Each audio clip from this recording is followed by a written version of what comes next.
Conservative media done right. You're listening to the SHR Media Network.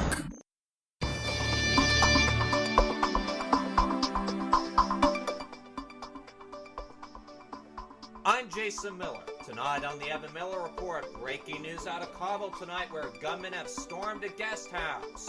We'll have the latest out of the region on tonight's program.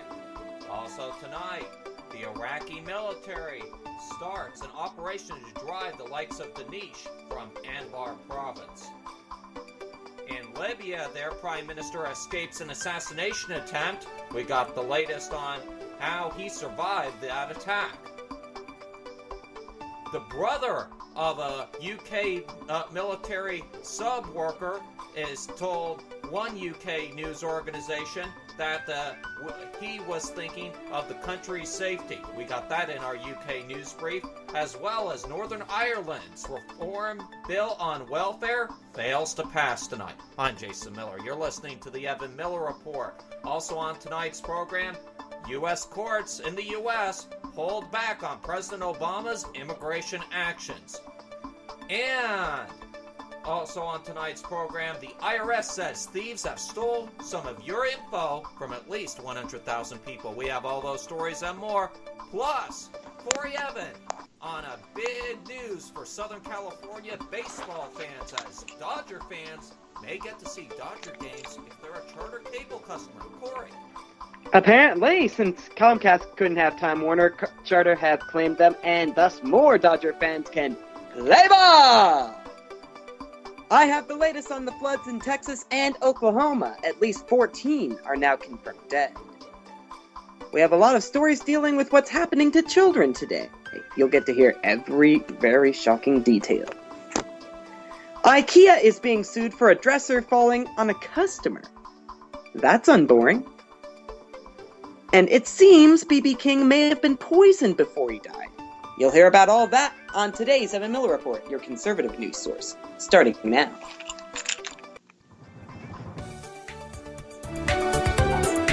Live from Southern California, this is the Evan Miller Report. Jason Miller with news and politics, Corey Evan with business and entertainment. This is the Evan Miller Report on SHR Media. Here now, Jason Miller. And a very good evening on this Tuesday, May the 26th, 2015. We all hope you had a great Memorial Day and enjoyed the best of the Evan Miller Report yesterday. I'm Jason Miller along with Corey Evan. Welcome to our first day back on the air after the Memorial Day holiday. We're glad you're with us tonight here on the Evan Miller Report, your conservative news source. And we start off tonight, ladies and gentlemen, with breaking news.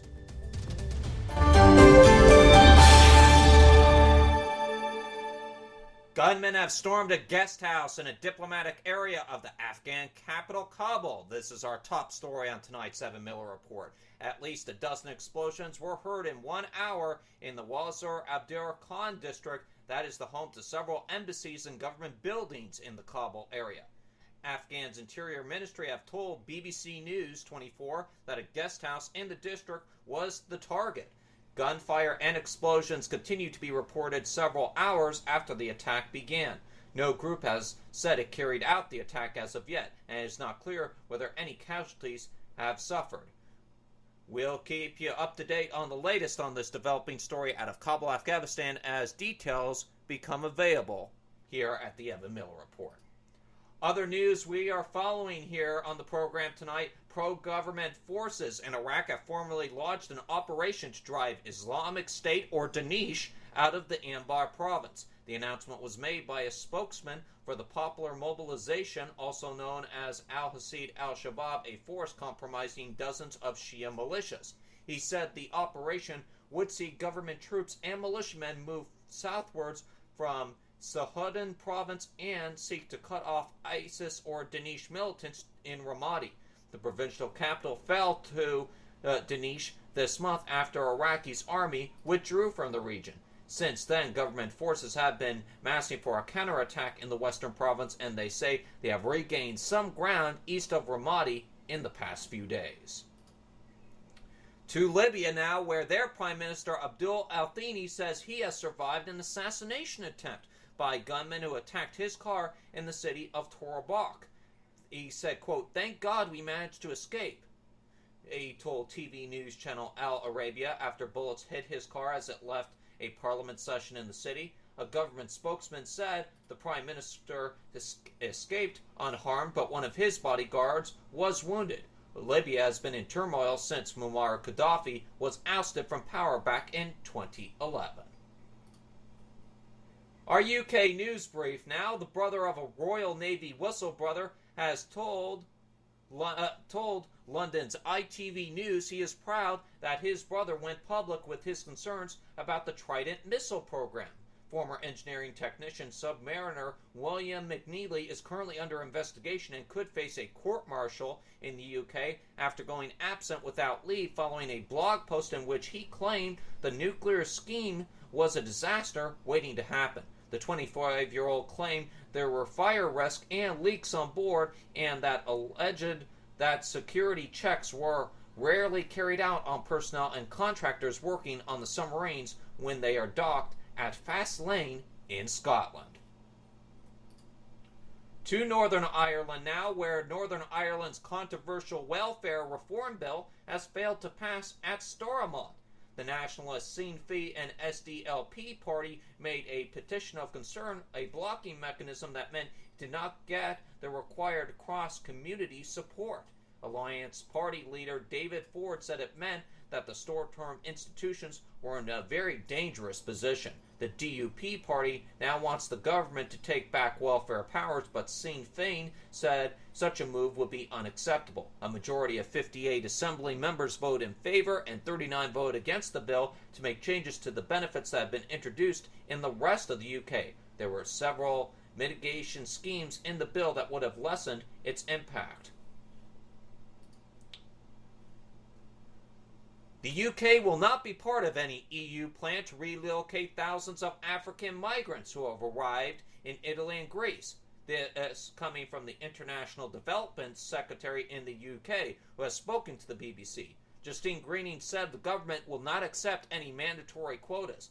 The European Commission is expected to announce details of a plan to deal with the migrants later this week. Reports suggest it will call for a quota system for member states to relocate some 40,000 asylum seekers. The UK has an opt-out, which it has previously said it would use. Many of the migrants arrived in southern Europe by boat in the recent months, as Corey Evan has reported in the past on this very program. The first criminal linked to the manipulation of key interest rates around the world, known as LIBOR, has begun in London. This in the international business news tonight. Former city trader Tom Hayes, 35, of Fleet in Hampshire in the UK, has been accused of acting in a thoroughly dishonest and manipulative manner in his alleged attempts to rig the LIBOR rates, the court has heard. The former UBS and Citigroup trader denies 8 counts of conspiracy to defraud over the period between years 2006 and 2010. Mr. Hayes was arrested in June 2013. The London interbank offer rate is an interest rate used by banks around the world to set the price of financial products worth billions of British pounds. Moloch Chokla, QC, acting for the prosecution, said this case is about the dishonest rigging of bank rates for profit. The motive was a simple one. It was greed, said Mr. Kolla, who described Mr. Hayes as the ringmaster at the very center, telling others around him what to do and in a number of cases rewarding them for their dishonest assistance.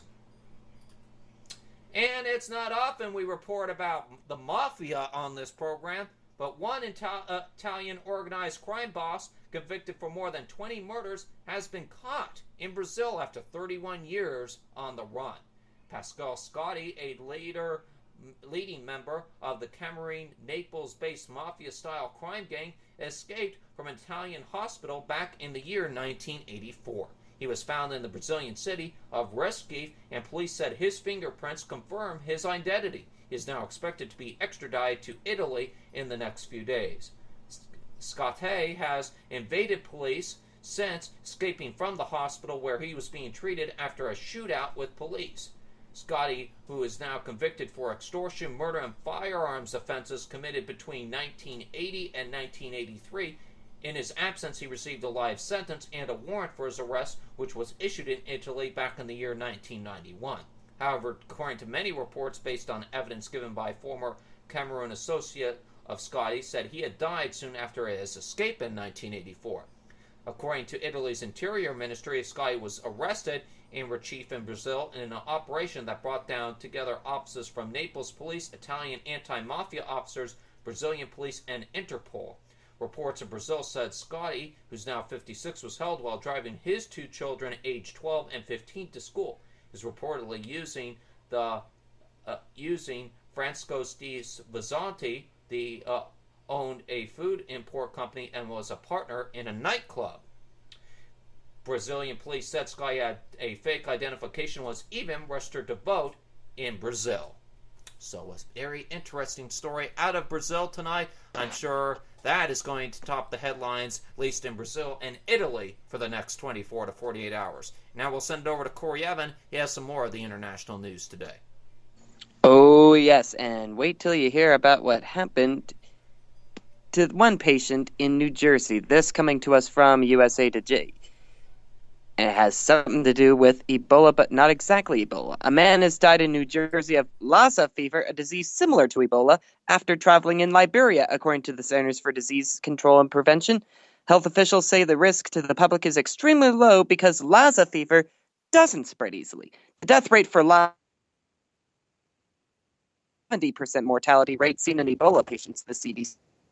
Doctors diagnosed the patient, whose name was not released on Monday. He had traveled from Liberia through Morocco, landing at New York's JFK International Airport May 17th. He didn't have a fever when he left Liberia and didn't report symptoms of Lassa fever, which include diarrhea, vomiting, or bleeding, during his flight, the CDC said. The man, whose temperature was taken when he arrived in the U.S., also didn't have a fever at the airport, the CDC said. Officials began screening like symptoms at 5 U.S. airports last fall. The man went to a hospital in NJ on May 18th with symptoms of a sore throat, fever, and tiredness. According to the hospital, he is asked about his travel history, and he did not mention going to West Africa. The hospital sent the man home the same day. The man returned to the hospital May 21st when his symptoms got worse, the CDC said. Then they transferred the man to a treatment center prepared for treating viral hemorrhagic fevers. The man tested positive for Lassa early Monday morning, but did not test positive for Ebola. The patient was in appropriate isolation, quote unquote, at the hospital when he died Monday evening, the CDC said. And just so you know, Lassa is a viral hemorrhagic fever, meaning it can cause hemorrhaging, and it's common in West Africa. It can cause similar symptoms to Ebola, but only about 20% of people with Lassa fever develop symptoms. Pregnant women are particularly at risk for the virus, and their fetuses usually die, according to Robert Murphy, director of the Center for Global Health at Northwestern University in Chicago. So, ladies and gentlemen, you've got more than Ebola to worry about. You've got your kids to worry about if you have any travels that have anything to do with West Africa these days. So be careful. Next up from the Washington Post, and I've got a little theme going here involving children, and it'll become abundantly clear, hopefully, once I'm all done here, if this will load.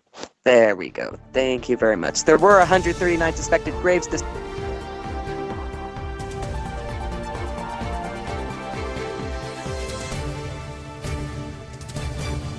are abandoned jungle camps used by human traffickers. The graves are a gruesome reminder of the dire migrant crisis afflicting thousands in Southeast Asia. The AP reports police found what they believe were human cages made from wood and barbed wire. Ugh. Also found were a pink teddy bear and other children's items, which led police to believe that children may have been held at one camp. Other items indicate that two of the camps may have been vacated only a few weeks ago. According to The Guardian, residents of Wang Qilian knew something wasn't right. Residents told into the town streets begging for food and water. One resident, Mayuddin Ahmad, who said he has given the migrants food and clothes, told The Guardian that he has seen migrants in Wang Qilian for the last 2 years, but has seen more and more in the past month. The Associated Press reports that more than 3,600 people have landed on the shores of Indonesia, Malaysia, and Thailand since May 10th. Burma flee poverty and conflict, but thousands don't make it. Some are left to die trapped at sea. Others, such as those at the recently discovered camps, are held hostage, sometimes for months, while traffickers extort more money from their families. A similar discovery was made earlier this month in Thailand, where 36 bodies were found in 7 abandoned camps, the AP reported. And to know that children are among those found dead often is just disgusting. And yet I've got another one from the Miami Herald here, and this one has to do with the United Nudists, just so you know, so you can take warning. For months, the UN's top human rights officials knew about allegations of child sexual abuse by French soldiers in Central African Republic collected by their own staff, but they didn't follow up because they assumed French authorities were handling it. Statements marked strictly confidential show, even as France pressed the UN for more info about the case.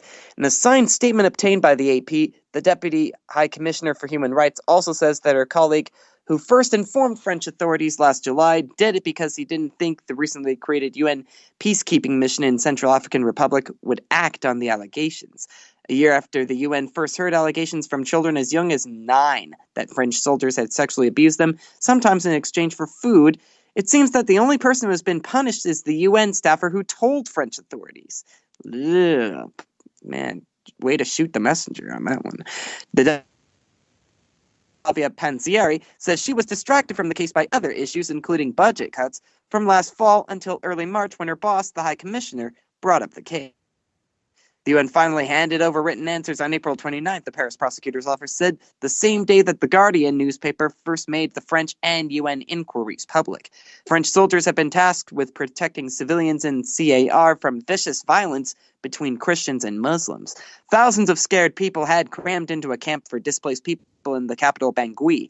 Residents have told the AP that soldiers offered cookies, other food, or bottles of water in exchange for sodomy or oral sex.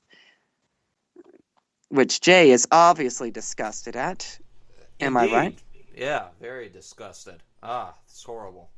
We thought all this kind of stuff was over. This was the kind of stuff we'd be hearing in Africa and Sudan about 10 years ago, but not surprising now, apparently, that this still continues to go on. I think it's getting worse, Jay, and it's only going to continue to get worse. At least until they get their finances in order over at the United Nudists.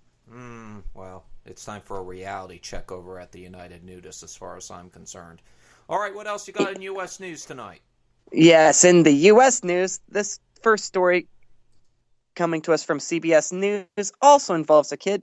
This time not sexually abused, but abused, believe it or not, by a dog. If it'll load. Oh, there we are. It's out of Chicago. A 5-year-old boy was mauled by a dog Monday and died in the Washington Heights neighborhood of Chicago. The boy was attacked around 9:30 p.m., reports CBS News. Neighbors called 911 after hearing his mother scream for help.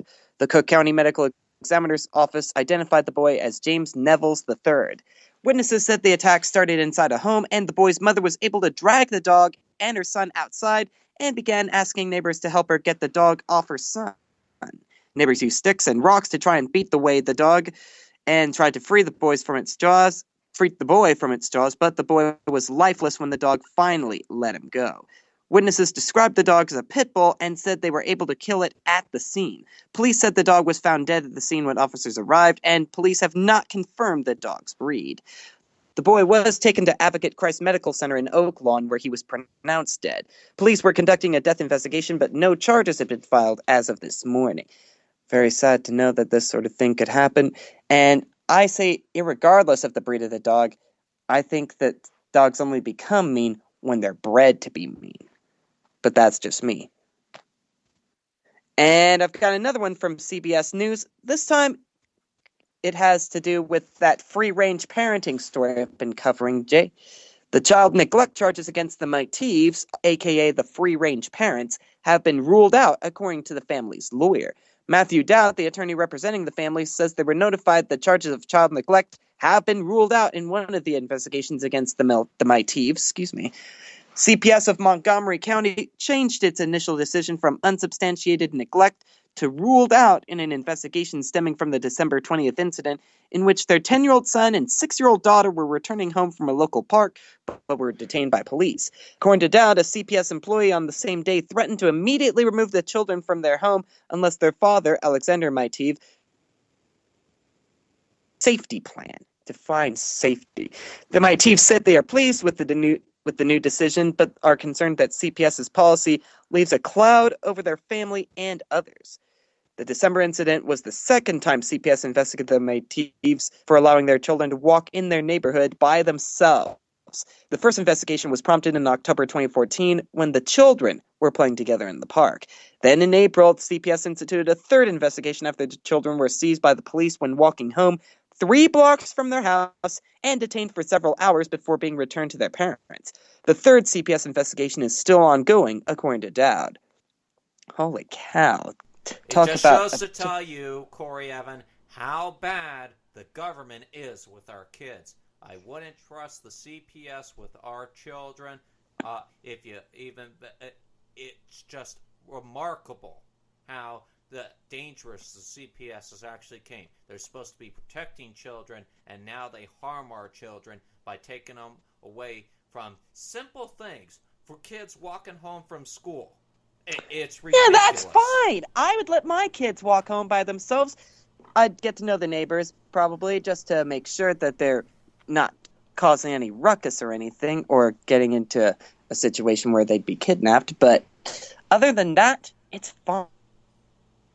And you know what? I am for they're 18. Otherwise, once they turn 18, for the age limits that if you have to be beyond the age of 7 or 8 years old to be able to walk to school by yourself, that's fine. You don't need a 6-year-old, 7-year-old kid, or even lower age than that walking to school by themselves. That's what the bus is for. Yeah, but the little one was with her brother, so it was perfectly fine, officer. Right. What were you thinking? That. Your brother or sister, older brother or sister, watching the younger brother or sister, great. It teaches them responsibility. And exactly. And summer's coming around. Go ahead. Sorry. My turn? Yeah. Summer's coming around, so I think it's a good opportunity for kids to learn a bit of self-responsibility.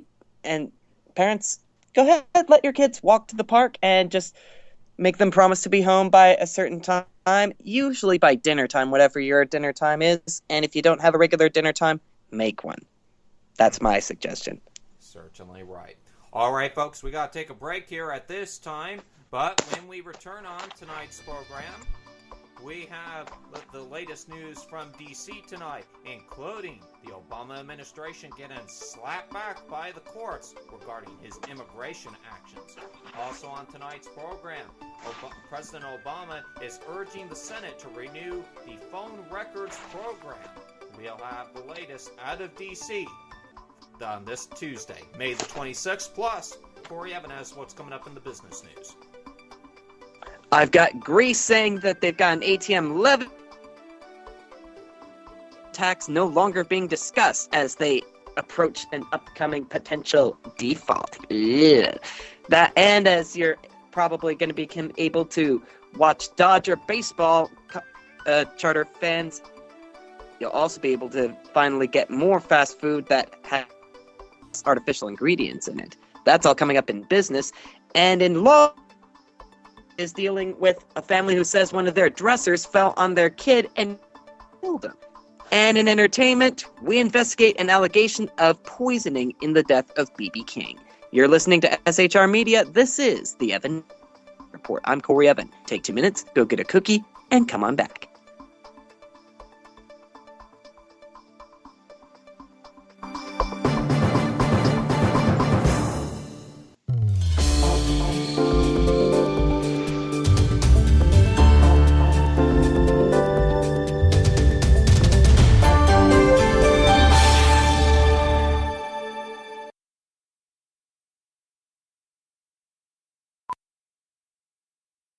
Hey y'all, Cedric the Entertainer here with Niecy Nash, taking a break from shooting The Soul Man to introduce you to Patience. Hi.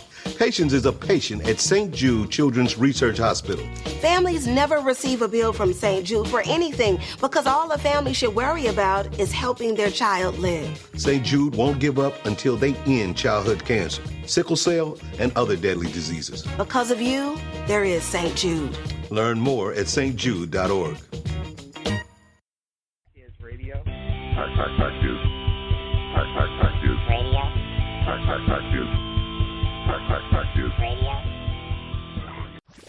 Conservative media done right. You're listening to the SHR Media Network. How you doing? John Grant here. When I'm not slaving over a hot microphone on the 405radio.com Saturdays at 10 a.m. Eastern, I check out Sean and Clint here at Sackheads Radio. We all appreciate the best political bloggers, writers, and commentators. We either get them on our shows or we make fun of them, as it should be. So check us out live Saturdays at 10 a.m. Eastern or forever on the podcasts on the 405radio.com. This is Tammy Jackson, inviting you to join me on the Tammy Jackson Show every Tuesday night at 7 p.m. Pacific on the 405radio.com. Put down that remote and tune into the show that covers politics, guns and the Second Amendment, religious liberties, sanctity of life, the military, and more. I host newsworthy guests and work hard to be a conservative radio show that's not like all the others. So save Tuesday nights at 7 p.m. Pacific for me, Tammy Jackson, on the 405media.com.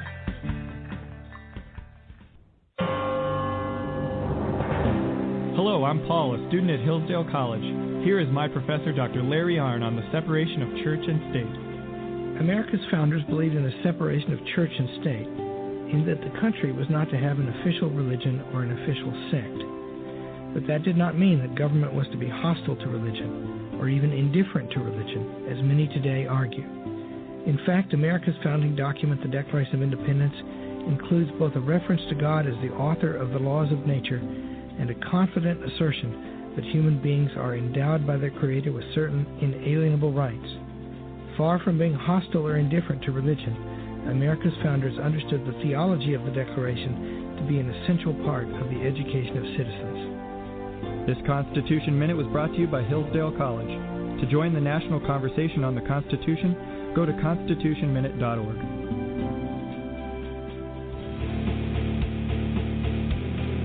Hi, this is Rooster from Outcry Radio. Catch me here on Blog Talk Radio every Saturday night at 11 p.m. Eastern Standard Time, or follow my blog. Now, back to the Sackheads. Conservative media done right. You're listening to the SHR Media Network.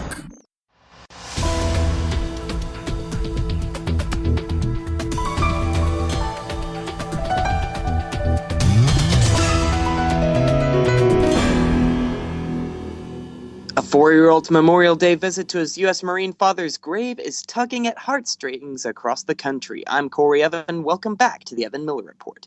Christian Jacobs' plea to his father, Sergeant Christopher James Jacobs, was caught on a news station's camera and has made international news as the U.S. remembers its fallen military members. The New York Post reports that Jacobs was killed in a 2011 training accident when Christian was just 8 months old.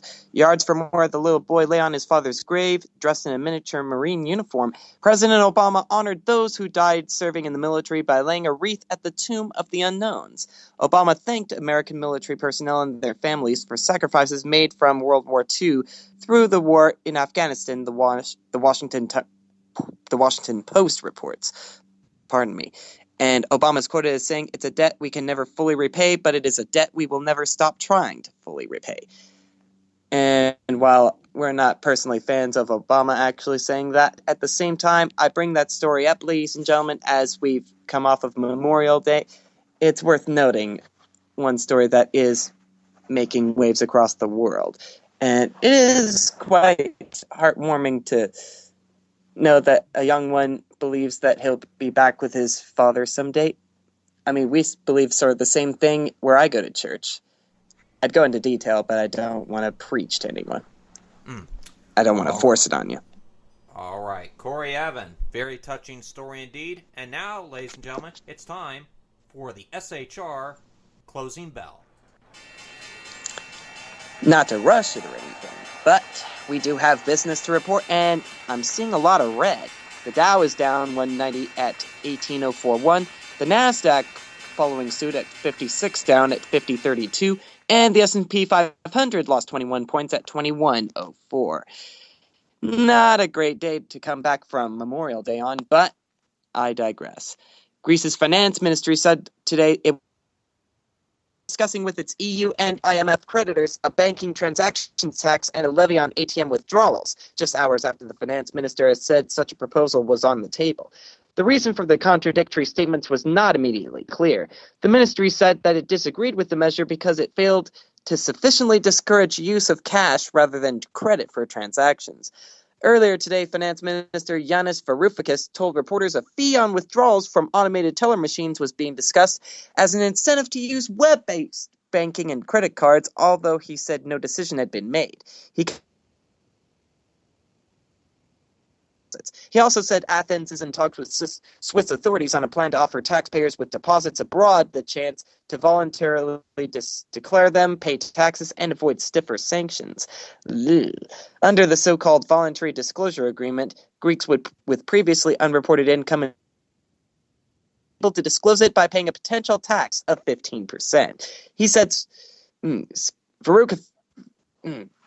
Varoufakis said Swiss authorities might not agree to a deal with a high rate if they think the money would flee its banks. Deliberations are continuing.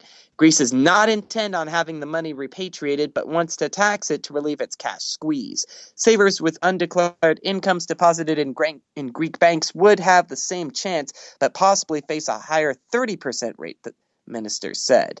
Quote, "We do not believe in the process of repatriation," Varoufakis said. "What interests us is to legalize these deposits," unquote. Greeks have sent billions of euros abroad since the debt crisis exploded in 2010, fearing the country may crash out of the Eurozone. The deposit flight has strained its banks, which have become dependent on central bank funding for liquidity. A portion of its money has fled to Swiss banks. I can understand why, because why would you have any money in Greek banks these days? I mean, they're on the verge of declaring total bankruptcy over there. But who's not on the verge of bankruptcy? Charter Communications. They're seeking to remake the U.S. cable TV industry by acquiring larger rival Time Warner for $50 and they'll try to skirt the regulatory obstacles that helped sink Comcast's earlier bid. The combined company, according to Reuters, would control a big swath of the cable and internet markets, making a huge step toward industry consolidation long advocated by cable pioneer John Malone, Charter's biggest shareholder. But before that can happen, the FCC will look to see how American consumers would benefit if the deal were to be approved, said the agency's chairman, Tom Wheeler. The agreement is the latest example of how cable companies are grappling with declining subscriber numbers as viewers shift to cheaper and more flexible streaming services offered by Netflix, Amazon, Hulu, and others. Even premium cable network HBO recently started a standalone streaming service, so you can tell, ladies and gentlemen, now's the time to reevaluate your cable plan. And while you do so, sorry, go ahead. Yeah, certainly right on that, Corey. It gets more expensive every year to have cable on your system. And we're not just talking about little wrestling fights here. We're talking just the cost of your basic local channels. You got to look at those local television contracts. If you do that like I do, me being a person inside the media industry, those local television contracts for your local stations and local affiliates get more expensive every year and every time that there's a renewal. Certainly right. So, ladies and gentlemen, sorry.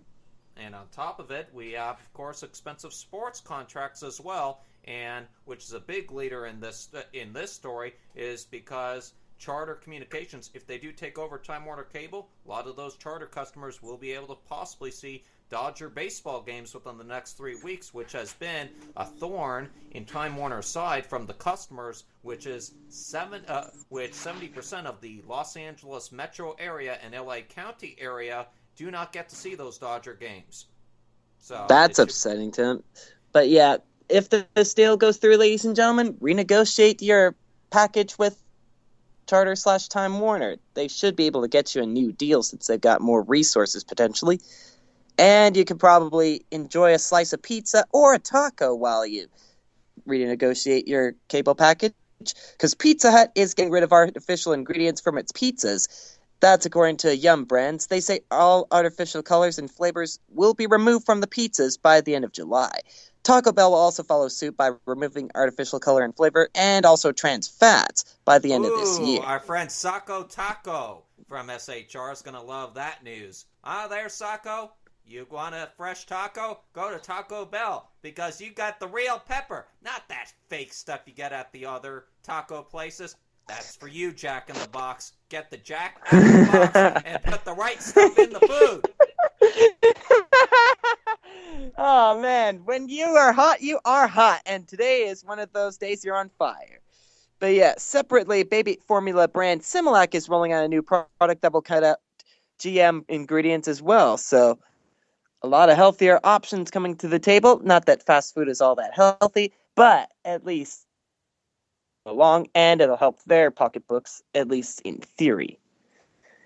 Right, that's the business report, and I send it back over to Jason. Thank you very much, Corey. Corey Evan with the Munchie business news tonight. Thank you very much for that. Save me a taco.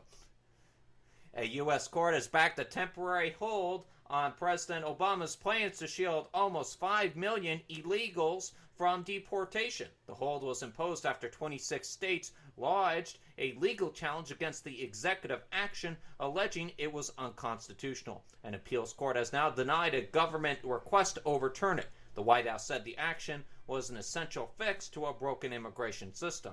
As we at the Evan Miller Report say, yeah, sure. Back to the story, though. Under the plans announced last year, people who entered the U.S. illegally as children and parents of children who are U.S. citizens would have been offered temporary protection from deportation.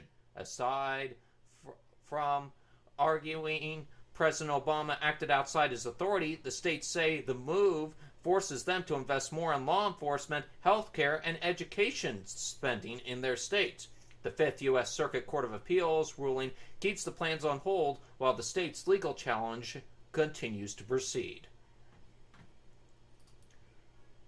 Police briefly evacuated hundreds of workers and tourists from the U.S. Capitol and its adjunctive visitor center today in a problem officials tentatively blamed on a faulty exhaust fan in a visitor center kitchen. See, ladies and gentlemen, that's what happens when our D.C. politicians do all that pork barrel spending. The bacon fries up the damn fans. Am I right or am I right, Cor? Oh, you betcha. Someone call the fire department. And indeed they did. The U.S. Capitol Police told congressional workers in an email that 2 alarms were triggered in the visitor center, which they said were apparently caused by a known problem with the environmental controls with the kitchen exhaust fans. It provided no additional details. Kimberly Schinner, a Capitol Police spokeswoman, said there was no signs of smoke or fire. An email sent later to House staff by the Chamber's Sergeant at Arms office said the triggering of alarms was most likely caused by the smoke in the kitchen, and there was no fire. The evacuation occurred 2 days after a bomb squad destroyed a pressure cooker found in an unattended suspicious vehicle in the National Mall near the Capitol, and the vehicle's Virginia owner has since been arrested. Hashtag, oh brother. And President Obama has called on the Senate today to extend the key Patriot Act provisions before they expire 5 days from now, including the government's ability to search America's phone and email records. He said, quote, as he always loves to say, this needs to get done. It's necessary to keep the American people safe and secure. No, he just wants to know what your teenage girl's doing talking to her boyfriend on the phone. I'm sorry, that was an offhand comment, but I think the audience understands. That's actually pretty accurate, Jay. All right, but with the May 31st deadline fast approaching, there was scant evidence, that's scant, for those of you looking in your dictionary for words tonight, of a search for a deal on Capitol Hill. The House and Senate stood in recess for the week due to the Memorial Day holiday, and a House GOP leadership aide said there was no talks happening between the two chambers. The aide spoke on condition of anonymity because the aide was not authorized to discuss the issue on the record. All right, folks, we remember the IRS not giving the Tea Party those 401c3 exempt status. Now they're saying thieves stole tax info from over 100,000 Americans. Lying. Oh boy, take it with a grain of salt. Here we go, folks. Sophisticated criminals used an online service run by the IRS to access personal tax information from more than 100,000 taxpayers, part of an elaborate scheme to steal identities and claim fraudulent tax refunds, the IRS said today. The thieves accessed a system called the, quote, Get Transcript, where taxpayers can get their tax returns and other filings from previous years. In order to access the information, the thieves cleared a security screen that required knowledge about the taxpayer, including social security numbers, date of births, tax filing status, and street address, the IRS has said. The Commissioner, John Kazoin, said, quote, We're confident that these are not amateurs. These actually are organized crime syndicates that are not only we, but everybody in the financial industry are dealing with. The Commissioner wouldn't say whether investigators believe the criminals are based overseas or where they obtained enough personal information about the taxpayers to access their returns. The IRS has lodged now a criminal investigation. The agency's Inspector General is also investigating. And we'll keep you up to date on this story as it is pertinent to your personal and financial information. All right, moving on tonight, and it's time for a load of Clinton now here in the D.C. news. The newly released financial files on Bill and Hillary Clinton growing fortune amid a company with no apparent employees or assets that the former president has legally used to provide consulting and other services, but which demonstrates the complexity of the family's finances. Because the company WJC LLC has no financial assets, Hillary Clinton's campaign was not obligated to report its existence in her recent financial disclosure report.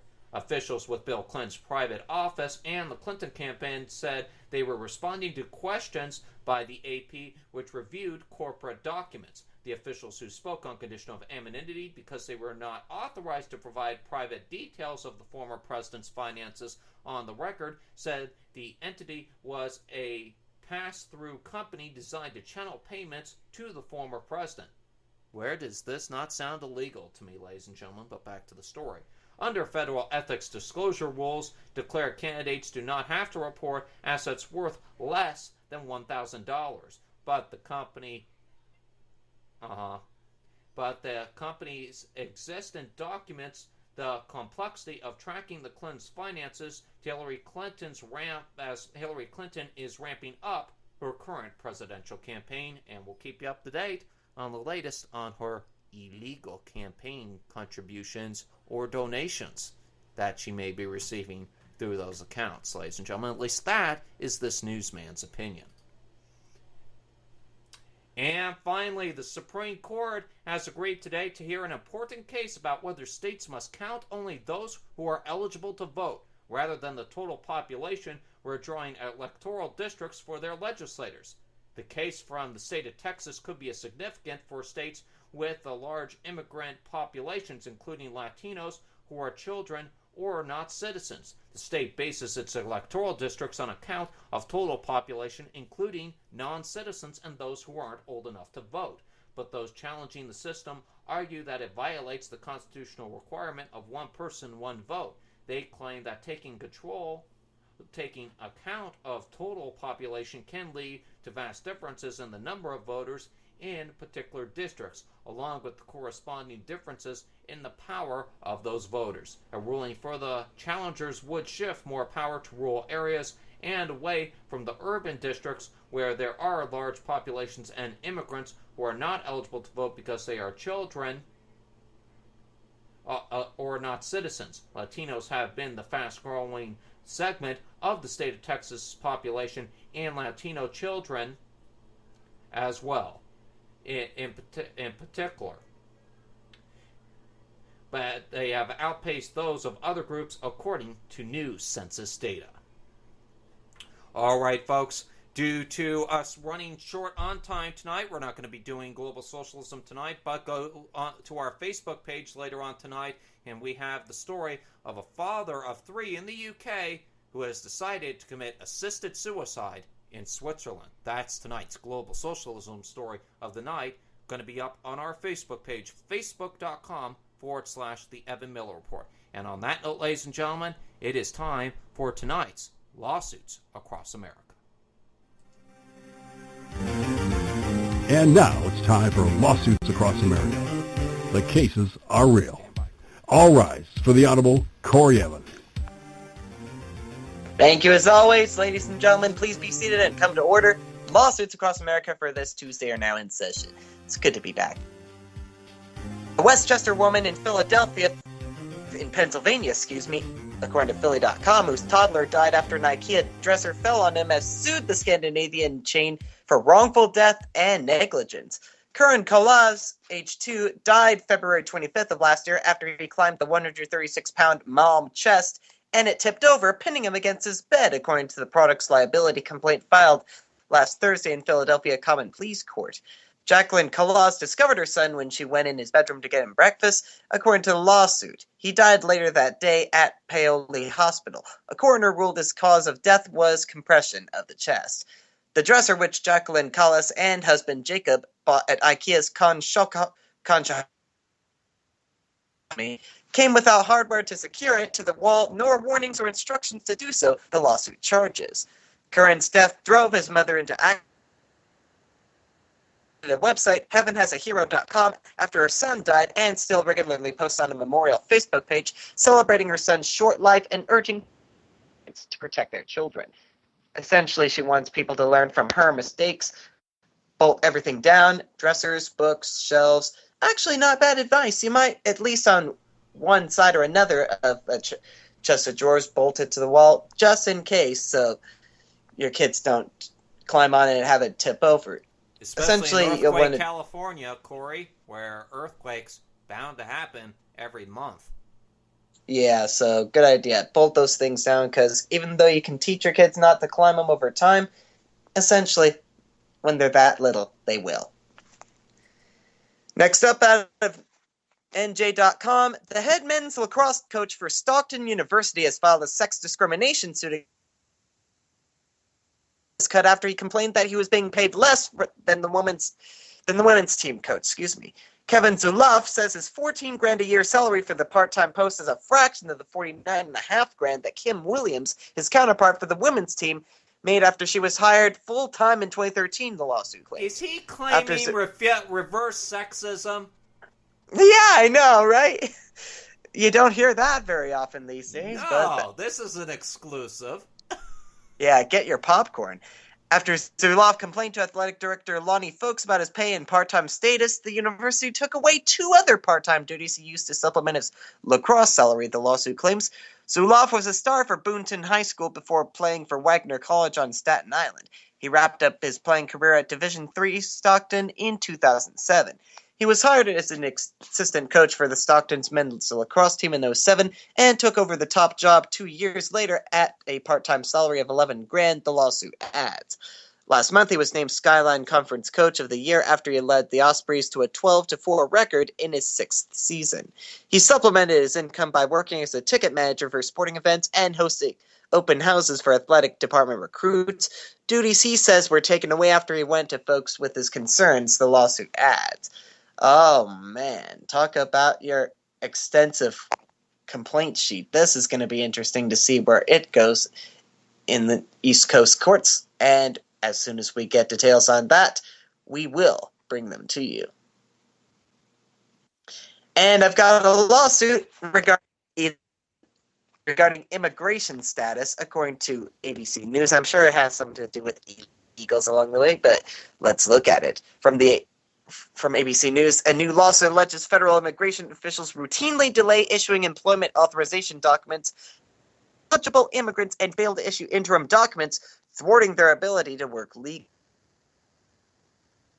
status right there, ladies and gentlemen. According to the suit, immigrants who are renewing their work authorization are also at risk. They can lose their jobs, benefits, and in some states, their driver's licenses.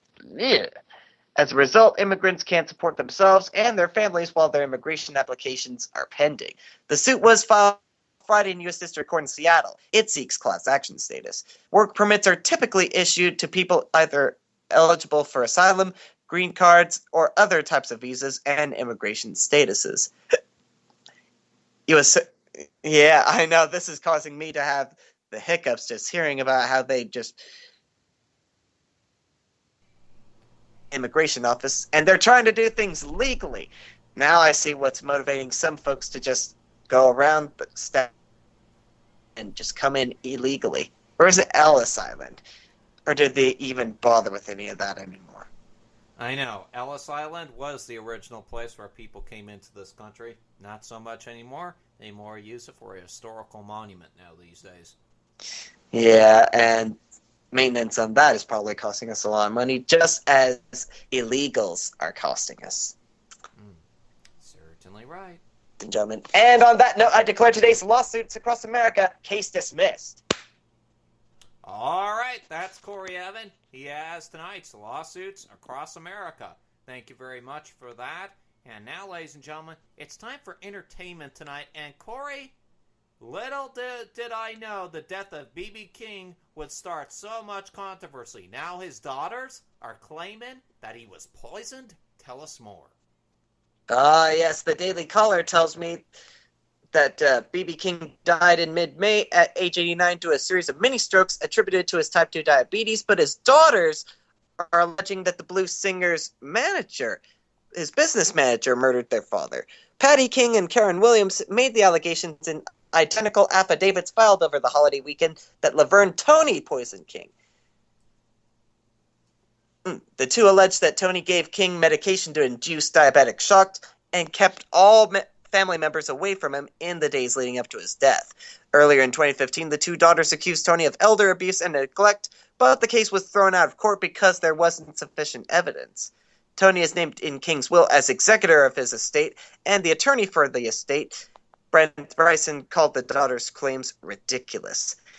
King had been in hospice, being hospitalized in April. The coroner ruled that he had died from multi-infarct dementia, which was caused by a series of small strokes, that were because of his diabetes. Results from an autopsy done over the weekend should be within the next 8 weeks. Police said there's no active homicide investigation, according to the AP. Yeah, well, if it turns out that the daughters are right, you might, Mr. Toney. So be careful. We're watching you. And I've got one from the Christian Science Monitor that has to do with Jon Stewart. The public recently learned about a boot camp where military veterans interested in the TV business have the opportunity to learn more. The person heading up the camp, none other than host Jon Stewart from The Daily Show. And, hold on. Stewart is speaking about the program now because of his upcoming Daily Show departure, according to the New York Times, but the host has worked on the camp for the last few years. Stewart told the New York Times, quote, "This is ready to franchise. Please steal our idea. It isn't charity. To be good in this business, you have to bring in different voices from different places, and we have this wealth of experience that just wasn't being tapped."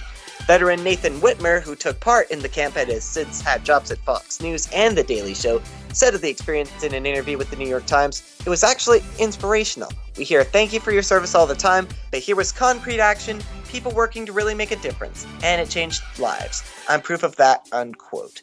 Those who watched Stewart's program know that he was not a proponent of U.S. military involvement in Iraq, but the host has also performed for troops in Afghanistan and visited hospitals where soldiers were recovering. Stephen Colbert, former host of the Colbert Report on Comedy Central and future Late Show host, has also embarked on efforts to support soldiers. Colbert traveled to Iraq in 2009 to tape a report there, and according to the AP, Colbert has raised funds for charities that take care of veterans. While in Iraq, Colbert cracked many jokes about the war. He called Iraq a country so nice we invaded twice, according to the Huffington Post, but he also cited his support for the troops as a reason for the visit. So there you are. Jay. 2 hosts from Comedy Central, and 2 folks backing up our Marines and our Army and So the much rest so. of the Very Army. good. It's Very just good that I for can't them. remember offhand. But, Yeah, very but good they're for all worth remembering individually. And over the box office weekend, we had George Clooney and Hugh Laurie bringing in $32.2 million in Tomorrowland, and I actually went to see it. Wasn't as confusing for me as I thought it. All right, looks like we're having a couple I of recommend technical you see- glitches there. it's actually with Corey pretty Evans. good. Signal there, going a bit in and out there. I think the essence of what he is trying to say, ladies and gentlemen, he went to see Tomorrowland over the weekend. Thought it was an okay film, despite of what I've heard that film is a shaming movie for those who don't believe in global warming. At least that's what I'm hearing from my sources. So, anyway, folks, Yeah, there that- was a little bit of it in there. Yeah, I figured there might have been. All right. Yeah, folks. but that's expected anymore. All right, what's rounding off on the box office numbers there, real quickly? Pitch Perfect 2 was in second with $30.3 million, and Mad Max Fury Road, third place, $23.9 million. There you are, Jay. You can take it away now. Have a good night. Thank you, Corey. You too. And that is the Evan Miller Report for this Tuesday, May the 26th, 2015. For Corey Evan, I'm Jason Miller saying so long from San Diego and Los Angeles, respectively. We'll be back tomorrow, 8 Eastern, 5 Pacific, for another episode of the Evan Miller Report.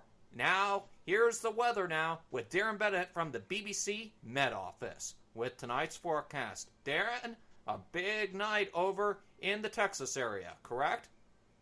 Hello there. Flooding continues to be a major problem across some parts of the United States. It's been Houston more recently that's been hit by this explosion of cloud which produced some very heavy rain. It's been heading across Louisiana as well. And we're going to take this heavy rain, thunderstorms across the Mississippi, Ohio valleys, tending to work its way towards the eastern seaboard. Some brief respite with some sunshine, but still a few showers in its wake.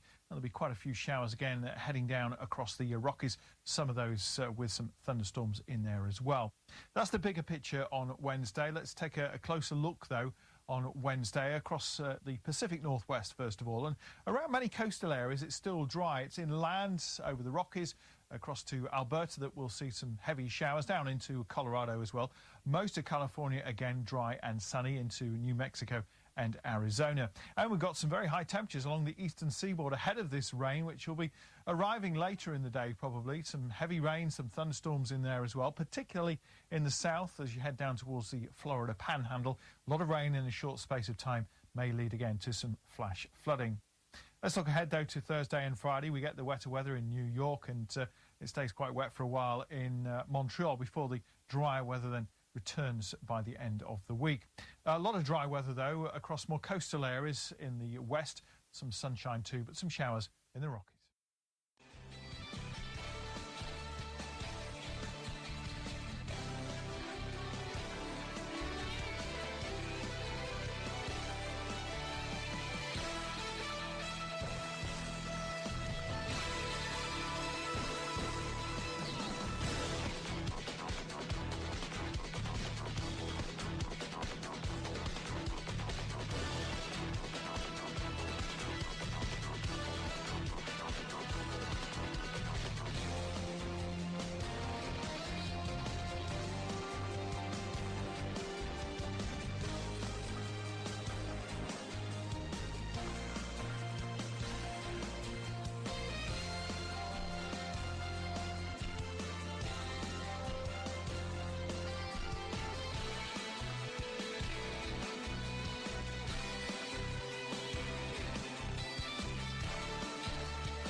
Conservative media done right. You're listening to the SHR Media Network.